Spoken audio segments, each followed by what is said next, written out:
Hey, ahoy there, you scallywags. Welcome back to the Hideaway. In today's video, we are going over everything that I am packing for my upcoming pirate camping weekend. Hey, so this weekend, Saturday and Sunday, I'm going out on a pirate camping trip. It's something that I've set up. I've done one before.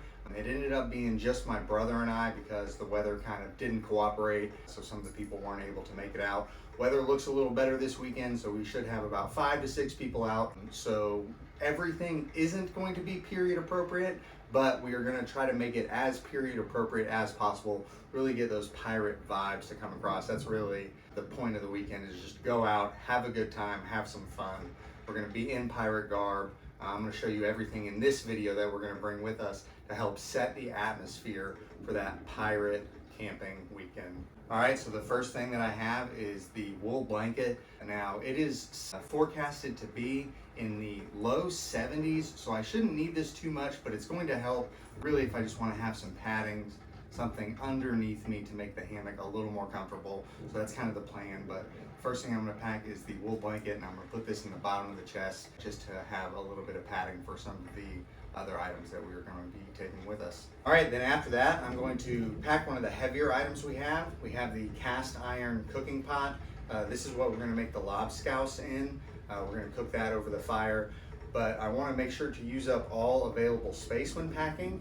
So inside of the cast iron pot, I'm also going to have a little mason jar with some olive oil that we're going to use to cook, and then to make sure that that doesn't roll around and break, I'm going to wrap that up in one of the shirts that I'm bringing.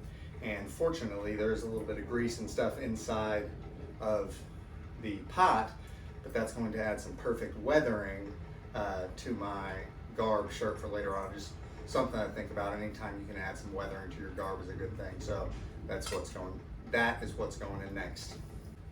Next up, I have the cutlery and the utensils. So this is both for Casey Jones and myself. Casey has the wooden plate. I have the pewter plate. Cool story about the pewter plate. This is one that I actually found at a thrift store, and doing some investigating, looking up the 3 trademarks on the back, date this plate to the early 1800s. So not something that I would typically eat off of, because they did have lead in the pewter back then to make it last. So not something I would eat off on a regular basis, but once or twice on a camping trip. I just think it's cool, and a cool story to think about how many regular plain meals have been eaten off of this plate, and I'm going to go and just kind of add to that lineage as well. So anyways, that's what's next. After the plates and utensils, we have the tankards. So mine is the wooden tankard, Casey's is the silver tankard. So I think it's funny that I've got the pewter plate and the wood tankard. He's got the metal tankard and the wood plate. So these are next. After that, sticking with the kitchen type items, we have the percolator coffee pot.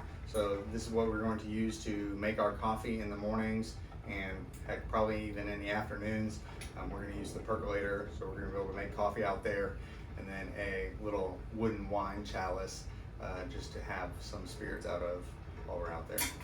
All right, and then finally, to conclude everything to kind of go along with the galley, is our tripod and our pot holder to be able to get the pot off the fire, because it is going to get very hot, and then the metal tripod to hang the pot over the fire, and then a fire starting kit to start a fire out there, a flint, some fire starting wood, and a striker. All right, next, speaking of fire, this is one that we bought for the last trip, and this was absolutely a lifesaver, so I bought it again. It's a 10-pound box of, it's wood kindling pretty much, but it is soaked. It's like resin soaked or something to make it so it lights really easy. It's really dry, and this 10-pound box is going to be more than enough to cook a few pots of coffee, as well as get the fire started, the bigger fuel that we're going to find on the island for the dinner that we're going to cook. And then again, just got this on Amazon, shipped right to the house. All right, after the galley, we're going to move on to some of our lighting sources. We're bringing 2 of these. It is horn. It is pounded out horn as the glass. So horn glass, pounded out. These are medieval style lanterns. I got these from medievalcollectibles.com. I absolutely love them. One of these I gifted to Casey, and he made this really nice handle. The only downside to the lanterns is with a candle in there, it does get a little hot. So you gotta hold it just at the very top of the ring. But Casey made a nice handle for his, something I think I need to do to mine. But I'm bringing these as well as inside some votive candles, and the only light source we're going to have out there is going to be real flame candlelight, which is why we are bringing these lanterns. Now the other lantern that we're going to bring are these 10 punch lanterns. These are reproduction. I got these. I found them both at a thrift store. I found them together. They were $15 each, a really good deal. And inside of these takes a tapered candle. So I'm bringing the tapered candle, and I have those stored inside of the lantern. Same as the votive candles for the horn glass lanterns. I have the candles stored inside the lanterns just as a storage way to transport it out to the island. But one of the things that I really like about these lanterns is when you open the door up, they give a really good directional light. So if I want to look for something, or if I want any kind of directional light, this is a really good lantern for that.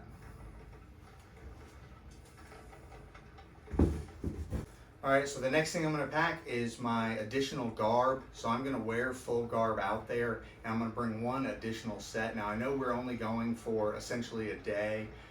I would absolutely be comfortable wearing one set for the day, but I figure, you know, we're gonna be out there, we might as well make ourselves as comfortable as possible. So comfort to me is bringing a second set of garb, because we're gonna do plenty of sailing out there, plenty of exploring on the water. So we are definitely going to get wet.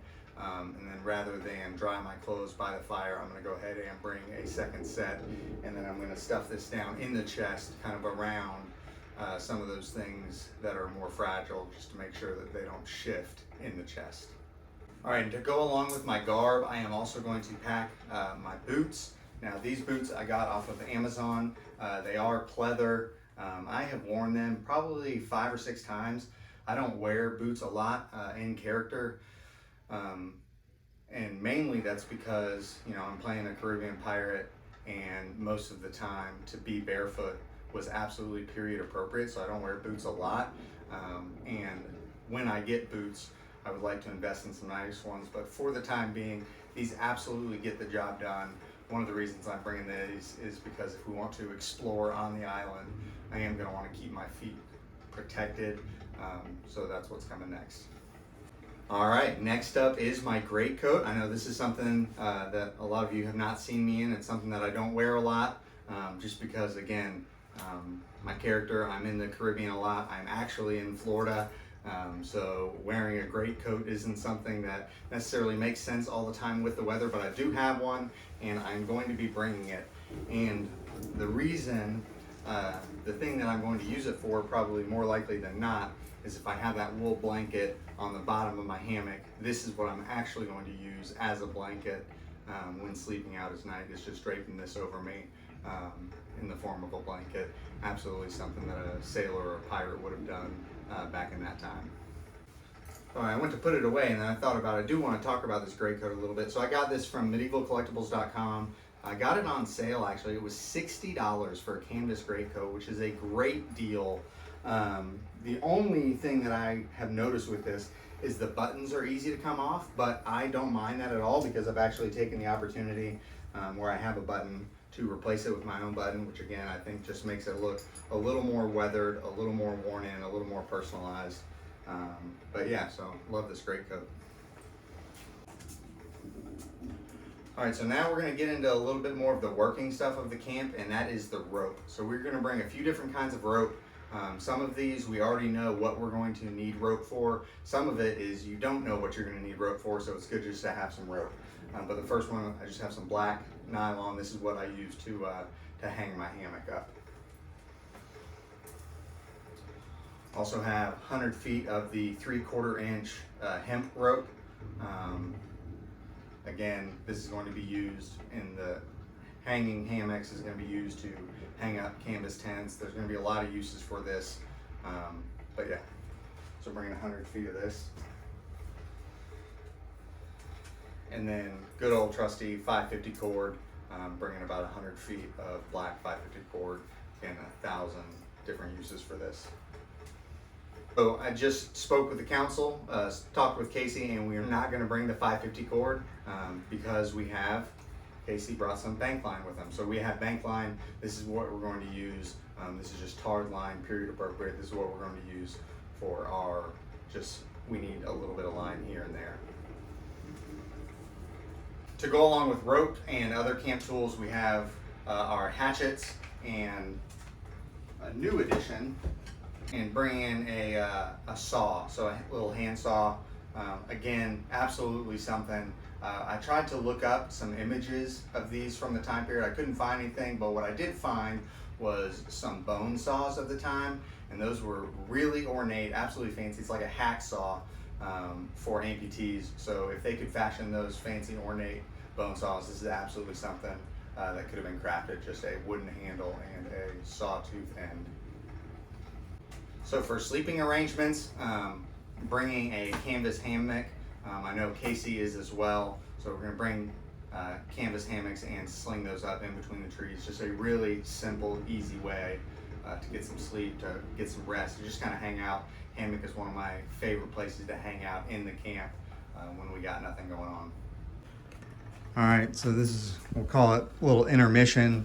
We still have more to go. If you're watching this far in the video, thank you very much for tuning in. I really appreciate it. I know this one's a little longer, but that concludes the first trunk. So now we're gonna start loading our second trunk. So that's everything in chest number 1. Now moving on to chest number 2, we have kind of gone through a majority of the items that we're gonna have. So I've kind of broken it up into 2 groups. It's kind of the recreation type stuff that we're going to have, and then at the end I'm going to talk about all the food and provisions that we're going to be bringing with us.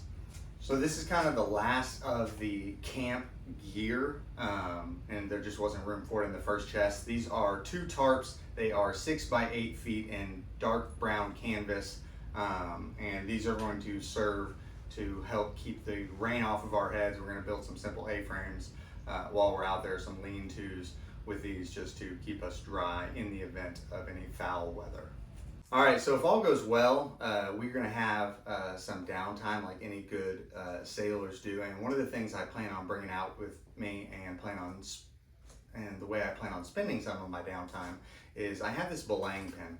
Now I carved this, I stained it, and I made this for the hideaway just as a piece of decor. I think it's going to look really cool in here. I have a plan to create a whole pin rail around them, but I have created this, and I am currently working on my second one, and I'm going to bring this out, and it's something that I'm just going to be working on while we're out there. So to go with that, I brought, I have an X-Acto knife. All I made this with was an X-Acto knife, a wood rasp, and some sandpaper is all that I made it with. So I'm making it really simply, and it's just something that's really fun for me. So I'm going to be bringing this out there as well. And of course, the rasp.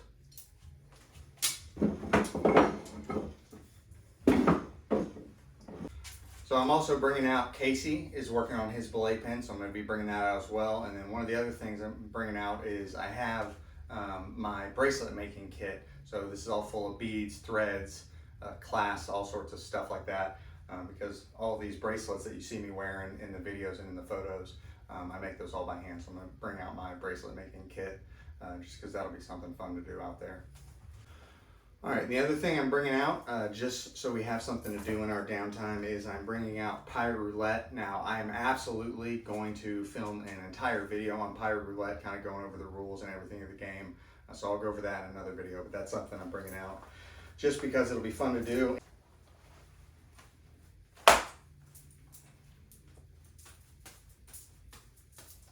Bring these out as well. Just something to do, sitting around the campfire. A little bit of entertainment. Because one of the things I'm not going to do, and one of the reasons why I love dressing up like a pirate and LARPing so much and doing all this, is I'm going to disconnect from my phone. That's one of the fun things I'm looking forward to. And I'll do some juggling while I'm out there. I'm also going to be bringing out 2 decks of cards with me. Now, one of these is the historic deck of playing cards. I really like these, historically accurate. These are fun to play with.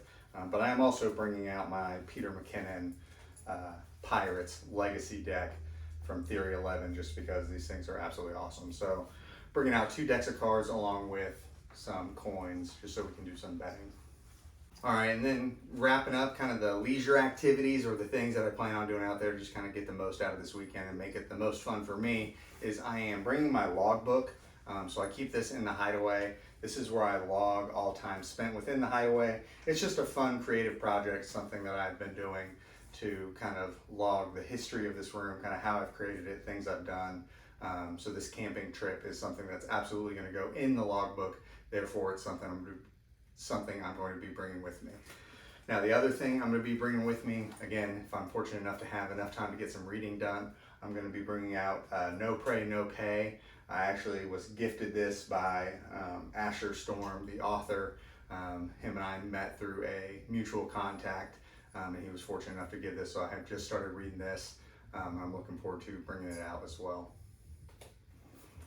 All right, so that kind of concludes all of the recreational type stuff that we're going to be bringing out. Now I'm going to get into the provisions. So what are we going to be eating while we're out there? So as far as everyone goes, I can't speak to what everyone is bringing.